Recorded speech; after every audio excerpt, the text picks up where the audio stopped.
अस्सलामुअलैकुम, क्या हाल चाल है सबके। उम्मीद करती हूँ कि सब अपने अपने घरों में ठीक होंगे। तो आज मैं आपके साथ दाल वड़ा की रेसिपी शेयर करने वाली हूँ, जो कि बहुत मज़े के बनते हैं। तो मैंने गिट्स वालों का दाल वड़ा लिया है, इसमें हर चीज़ मिक्स है। तो आज मैं आपको दो तरह से इनको सर्व करना बताऊंगी। तो चलिए अपनी रेसिपी स्टार्ट करते हैं जी। तो हम पूरे पैकेट से 60 वड़े बना सकते हैं, लेकिन हम इसका हाफ यूज़ करेंगे। और आप इसको पकोड़े भी कह सकते हैं, दाल वड़ा भी कह सकते हैं, और इसको आप दही बल्लों में भी ऐड कर सकते हैं जी। तो ये 500 ग्राम का पैकेट था, जिसमें से मैंने 250 ग्राम इसमें से ले लिया है। और अब हम इसका स्मूथ सा पेस्ट तैयार करेंगे। पहले हम इसमें हाफ कप पानी ऐड करेंगे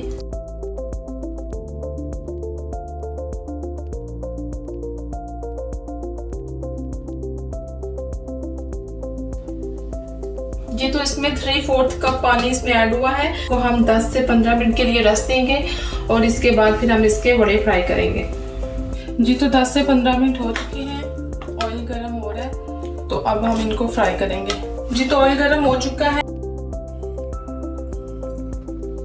अब हम इनको इतनी देर फ्राई करेंगे कि इनका कलर जो है लाइट गोल्डन ब्राउन हो जाए जी। तो हमने दाल वड़ा का बैटर बनाते हुए इसमें कोई नमक या कोई भी स्पाइसेस जो हैं वो ऐड नहीं किया, सब कुछ इसमें ऐड था। चूल्हे की फ्लेम मीडियम ही है।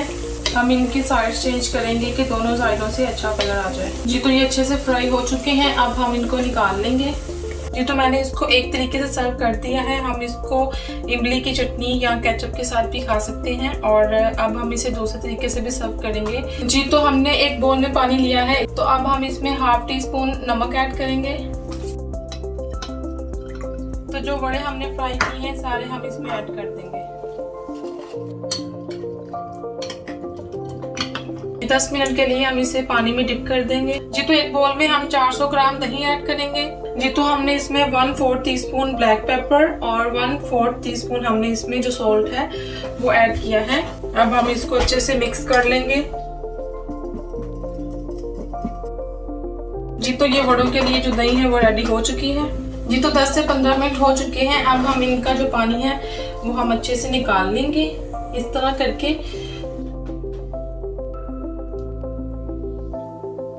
ज्यादा जोर से प्रेस नहीं करना है कि वो टूट ना जाए जी। तो जो दही हमने तैयार करके रखी हुई थी वो हम इसके ऊपर डालेंगे।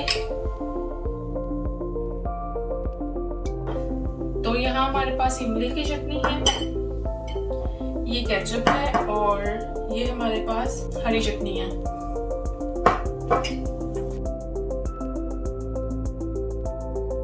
जी। तो मैंने आपको दाल वड़ा दो तरह से सर्व करना बताया है। आई होप आपको मेरी वीडियो अच्छी लगी होगी। इफ्तार टाइम में ये रेसिपी ज़रूर ट्राई कीजिएगा, और अगर आपको मेरी वीडियो अच्छी लग रही है तो प्लीज़ लाइक करें, मेरे चैनल को सब्सक्राइब करें, और दुआओं में याद रखिएगा। अल्लाह हाफिज़।